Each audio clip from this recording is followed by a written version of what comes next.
All right, Ged, welcome. Finale of Finale night. Skeleton Crew.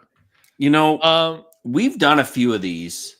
Sometimes we enter one of these series and we are hyped and you hope it like semi lives up to it. And then there have been times where we've been maybe a little skeptical, but we're hopeful and we kind of like drag across the finish line. But if you're gonna shit on Kathleen Kennedy and what Star Wars is trying to do, then it's very important to acknowledge when something goes the other way. Now, I know we're gonna get into all of the details, but from where this series started to where it ended, I'm with you, man. It was. I remember our first couple reviews. I'm like, I don't know. Yeah, you weren't sold on it at the beginning. I was not sold on it. And for so many factors we're going to talk about, I know normally you kind of take a big chunk of this part, but I had to steal this.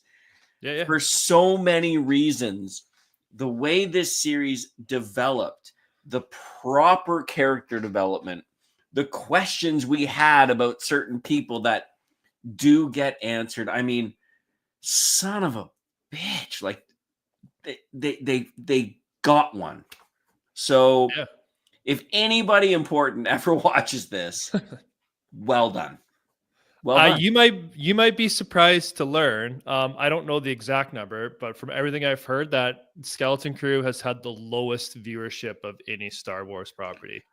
That doesn't surprise me because of the disappointments that it's coming off the heels of the Acolyte, which I get. Same thing like after, I know the movies still, I think all the Star Wars like the sequel trilogy all made $1 billion each, I think. Yeah. But there was definitely from Awakens, and then when you got into Last Jedi, that one the soured people, and then going into the Rise of Skywalker, not as good. You're seeing some of that here where people, for whatever reason, didn't trust them, didn't want to, like, they were done. They didn't even want to check it out. Yeah. Which I find it's kind of similar to what we saw with Andor too, because Andor had very low viewership. And it was Andor coming off Kenobi, I want to say, or Book of Boba Fett? Maybe Book of Boba Fett. Yeah. And it's too bad. It's obviously it's too bad that Lucasfilm puts out some duds in some people's opinions and it sours them on Star Wars as a brand. Mm-hmm. But like, if you love Star Wars, just keep watching. Yeah. It's okay if you don't love it. You and I have had this conversation. We just want content. If you hit 7 baseballs at us and 5 suck, I'm still going to be happy about the 2 you hit really well. And that's the approach that Star Wars fans need to start adopting. Just because you don't like it or just because it's not the home run you want it to be, that's okay. Just wait for more to come and try it again. And the viewership's the lowest, but I'm not out there overly a lot, but from everything I've kind of gathered in like the social media circles that I'm in, it seems to be pretty overwhelmingly positive. Like, it was positive. So if you have a series that it seems like everything is positive, and even the people who normally hate stuff are saying they like it, I'm surprised not more people got on board with giving the show a chance. I barely wanted to watch this series. Yeah, I felt it talking to you. I felt you were not about this at all. I was not swan diving in. But man. Yeah, so let's talk about how this ended up. Yep. So there's a couple things we were kind of theorizing last week that we were kind of on the right track with, quite a few things. The one thing though, it kind of left us on a cliffhanger last week when you had ignites the lightsaber. I liked how it started this week. Oh, I'm John. I'm a Jedi. I'm here to like blah blah blah. I rescued your kids. I thought that was it's a funny way to, because I was confused. I'm like, what's he doing? Like, why is he going all anger? But he wasn't. It was all part of his gag. So again, I like the writing. I thought, when we finally see the supervisor, we suspected it was going to be a cameo, it was going to be someone and then the one thing I threw out is probably just going to be droids, and sure enough, it was just Droid Rand, which I felt made sense because the droids seem to be controlling everything on the planet. Did you not notice that the upper level where the supervisor was, that entire floor looked eerily like an Imperial starship? The same colors. Yeah. They like even the computer setups literally look like something the Empire would build. The buttons and stuff did Wild. look like reminiscent of, like, say, the Death Star. Very stuff like that, yeah. Empire. And all Jedi are traitors. So which one are you lying about? Well, that's the part I love how Ah! they basically rope in Order 66 because they're like, the last communication we received, all Jedis were traitors. I love that line. Which speaks to your point. Like, the galaxy forgot about At-Aten. Yeah. And they've just been, we're going to make credits. Yeah. Which it does say, though, I am surprised they did receive a transmission about the Jedi being traitors, because that would mean they were within contact within like the last like 15 years. Like they weren't necessarily like Old Republic, High Republic lost. But I guess in the hindsight too, it was a droid running it, and that droid's purpose might have just been, we just got to keep the ship going here. Like, no matter what's going on outside, we just make credits. Like, that could be a programming thing. So I guess that they did have 1,143 vaults of credits. Yeah. But I do love how they catch the droid catches Jod in the Jedi lie, because he thinks that they don't know because they've been isolated, but the droid did, and then he quickly takes it out. And then you kind of get like a Phantom Menace moment when you take out the main droid controller and all the other droids go limp throughout the entire planet. So again, I like just so many like little tie-ins to like the Star Wars lore, which I like very much enjoyed. We finally get Jod finally gets the shields down, the frigate enters, and the frigate just hovering over, like we've seen like in Rogue One, for example, the Star Destroyer over Jeddah. Yeah. Looks cool and menacing, but there's something about like a giant ship hovering over like a city of just people, and you can see like laser cannons all tilting and pointing down. It just looks super menacing. They nailed it. Yeah, it's like an aesthetic we haven't really seen all that much. It's towing that line between a show that was geared towards kids, but as adults, when that happens, we're like, here we go. Then so they basically open fire. The pirates kind of taken over, and the kids' Hail Mary chants, again tying back to episode 3, was to call the owl, I don't know her name, but shoot, which was a cool. I liked everything. Again, the whole plot to get the ship up. They had to get the dad up to the tower so he could lower the one thing, or to get the clamps off. And then I liked that it ties him from that planet from the other, like at Aten, where shit went wrong. They saw it had that giant turbo laser on the one ceiling, so they're like, our planet must have that too, and they use that. So it's like, again, it's great. I thought it was great development stuff. Like, the kids went on this adventure, learned more stuff about their planet than they were ever going to be told, and then they used that to hatch their kind of escape. The owl was Kim.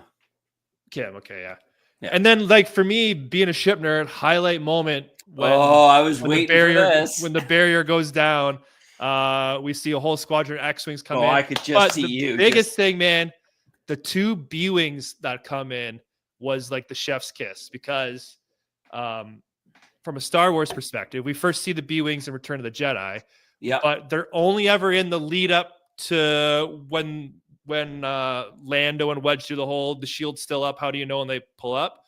You don't see the B-wings again after that. And there's a behind the scenes thing where when they were trying to, like, how they were doing the effects back in the day, right? When they kept trying to put the B-wings into the cut, you couldn't really see it. Like, they just weren't showing up properly. Fair so enough. They ended up scrapping the B-wings completely from the battle. So you see the B-wings like with the fleet in hyperspace, they see it leading up to the fleet to the attack, and then after that you don't see it again. So it's almost like there's this ship that they had a whole couple squadrons of that you never ever really see in action. You get to play them in the video games and stuff like that. And then in Star Wars Rebels, Hera flies that B-wing prototype.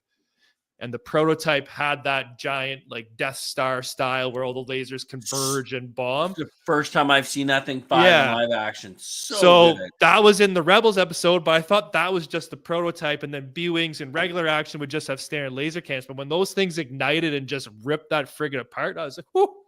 Yeah. I was pumped because it I ties could in see you being Rebels. all for that. Yeah, it ties in Rebels. It ties in Return of the Jedi. I get to see them in action. And we're getting it in the Skeleton Crew. Like they had just no business flying in B-Wings just so.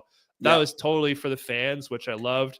Answers the question. You and I talked about it after the episode. Like, is it the Republic? Yeah, 100%. So they call in the New Republic. The New Republic to come rip it up. I love how it's just like no questions asked. They literally just come in and just immediately start annihilating the pirates. Yep. Yeah, and then so let's talk about Jod. I was just gonna say we got to get to Jod. Yeah. So we said last week they've given him 5 different names. They have to reveal his identity because you don't keep screwing with who he is and then not do that. So we do get Jod's reveal. He was taken on as a Padawan by a master, and his master was killed. And so you actually said to me before we started that you thought that his master had taken him on as a Padawan after Order 66. Which was correct. It? I kind of just interpreted it. He was new, like he was freshly taken, and then Order 66 happened. No, because he said that she was scraggly and starving the way that he was. He said that his goal was to not starve and survive, and he came across a Jedi who was straggly and struggling, which to me meant Order 66 had already happened. Yeah, and even in that moment, she took him under his wing, her wing. Sorry. And he thought he would have had potential. So you know what? That kind of makes sense that it was then an Inquisitor who cut down his master versus clones. Correct. Yeah. Which makes me wonder now who is the master? Yeah. I don't know if we'll ever know. But what we said last week, will we see Jod in any more stories or whatnot? And at the end of this, he has like the cool little. I like the scene where he's just kind of staring out the window, seeing the frigate crash, and he realizes everything's come crumbling down around him. And then as they're leaving to go get Fern, Fern, so go see if she's alive. Buddy looks back. He's like, Jod. And then it just keeps going. I thought that was a kind of a neat moment because even I think it was Nyla asked me. When I was watching my kids, like, Daddy, why did they call out for Jod? I was like, so I had to try to explain to him. It's a complicated relationship. He saved them in the get-go, 1,000%. taught them some stuff like that, but then turned on them. So I'm like, that's always a complicated relationship because you don't necessarily hate the person. You kind of feel like even though he's turned on you, he was never really going to potentially hurt you. Yeah. Like his intent was never to really hurt them. Which I thought was, I will even say, when Cade went down, went down, like you could genuinely. He was emotional. He was upset. Like, I did not. Yeah, it's like, you guys did this because you weren't listening. You just needed to let me land my ship, yada yada. But I will say, if there was any negatives on the episode, one would have been he was, like we were saying, he was very much, I don't want to hurt anything. I just want to get my credits to leave. But when he tells the pirates to come down, he's like, and start the invasion. Yeah, and they just start shooting, blowing up the city. That kind of seemed counter to what he was about. But maybe that's just the pirate way, and he can't control them. I don't know. No, absolutely not. Yeah. And my argument to this point is he touches on it when he talks about his childhood. Like, his goal was to not starve. Yeah. Like, no matter what he has learned about being a decent human being, like, his instincts were pure survival and getting a bit more. Like, he was literally a street rat when he was found. And then he had this got hope. all the credits. He had this hope built up. Like, at the end of the day, that's just how he's wired. Yeah. And I loved that he played both sides, and the conflict was just like, I was super skeptical of Jude Law in this. Not anymore. 2 streams ago, you asked me if I would want to see him in more properties. And I'm like, nope, absolutely, just leave him alone. I don't know, man. Yeah. It was really good. Well, he started off as like, is he just going to be the caretaker for the kids just to help them explore to make their adventure more realistic? But he turned into a very complex and Very broken complicated. character. Very complicated. Yeah. I still don't know if he's a villain or not. Yeah. Yeah. Same thing. I was almost like, I know we were signing, I talked about, I think it was last week, how he had that speech about attachments. I'm like, it sounded very Jedi of him to speak like that. Yep. But then all his actions, like nothing about him spoke Jedi-ish in his ways. You know what I mean? But again, his backstory, like he was young, he saw his master slain in front of him and has to scrape and claw for everything he's ever had. At the same time, he's probably had to hide his ability of the Force or even his love for potentially the Jedi, because that would have get him, red flagged by the Inquisitors. So like he's had a very rough upbringing, which has shaped the person he is. But you could still see every once in a while there's that little like twinkle or gleam in him where maybe you feel like he thinks he could do more. You know what I mean? But oh goodness, yeah.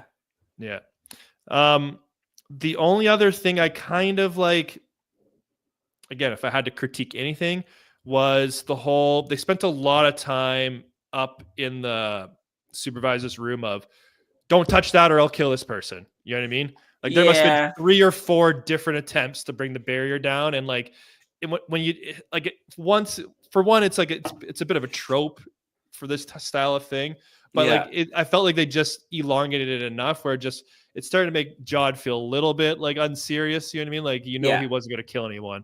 Yeah, and they just kind of did it 1 or 2 extra times. Even after they pulled it down, nothing happened. They all just stopped. Yeah.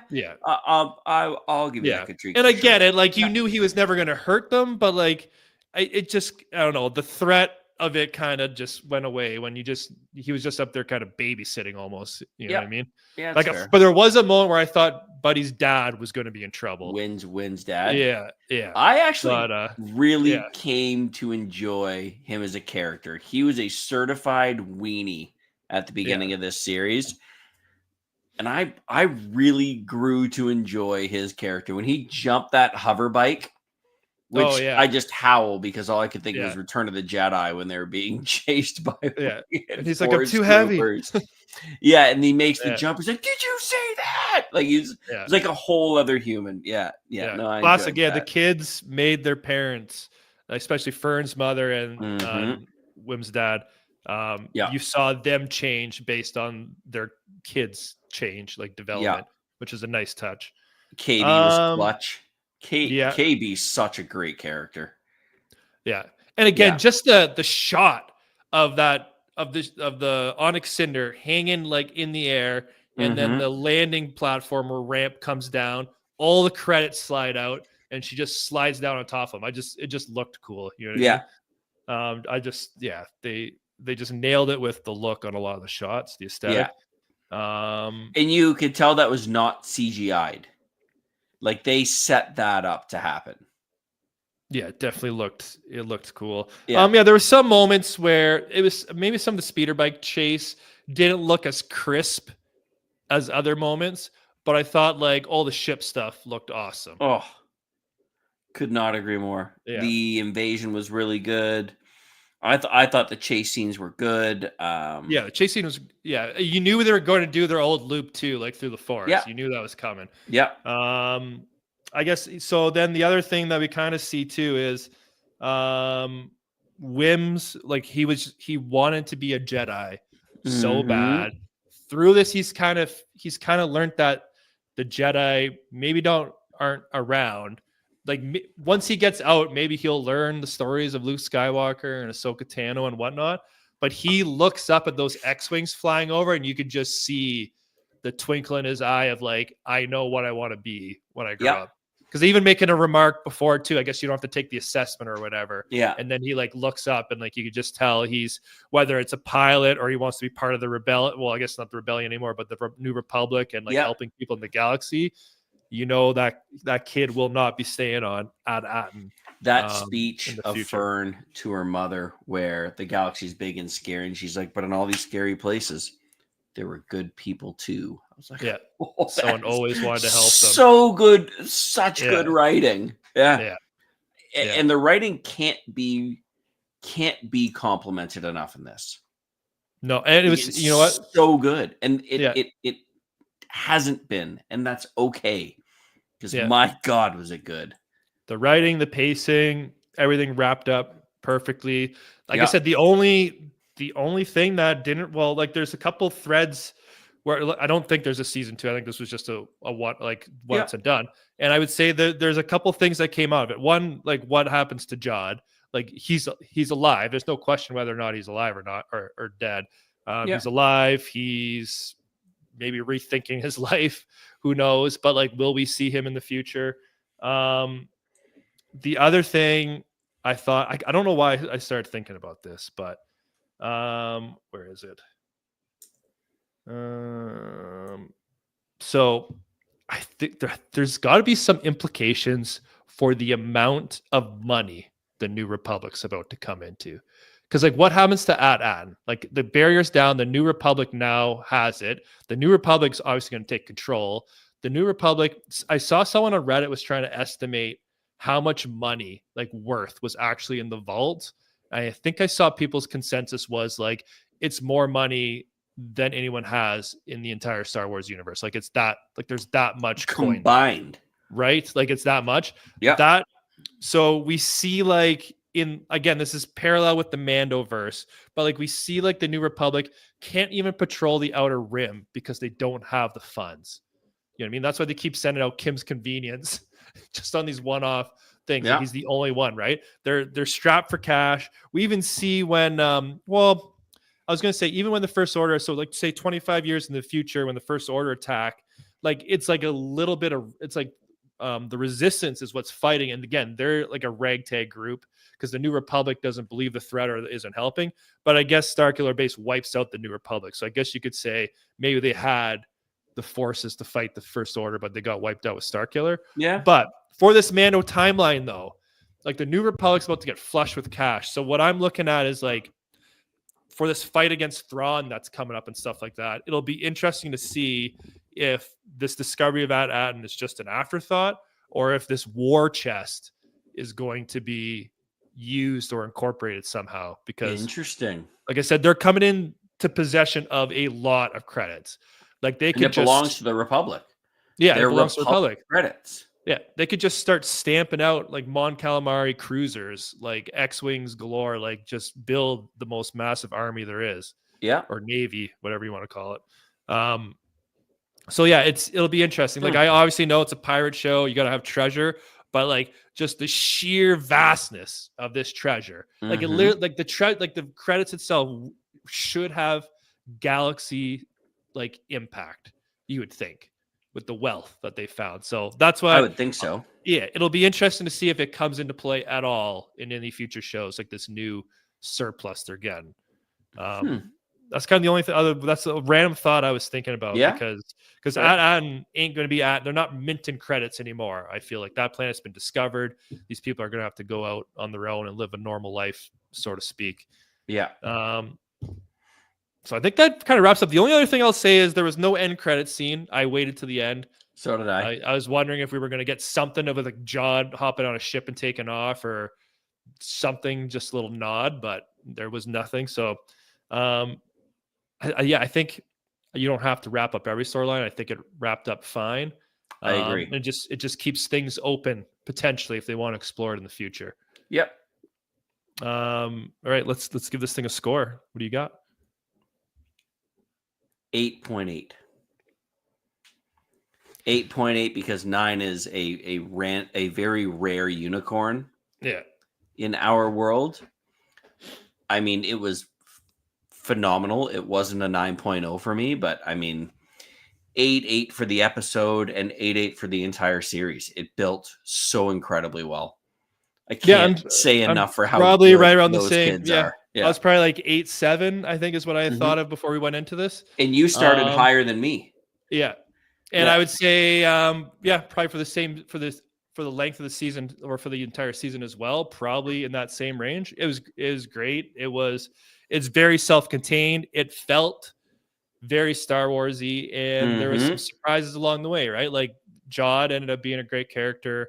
Like I said, just for me to nerd out on B-Wings coming in and I doing a bombing run, like just loved it. Yeah. All right. Yeah. So I think that will wrap it up for us. So let us know in the comments, did you love Skeleton Crew as much as we did? And let us know if you think Jude Law will be back wielding a lightsaber. Because I think I want to see it. I think I want to see it. He was good with it. He looked good with it. Yeah. Yeah. All right. Peace out, everyone. See you on the next one.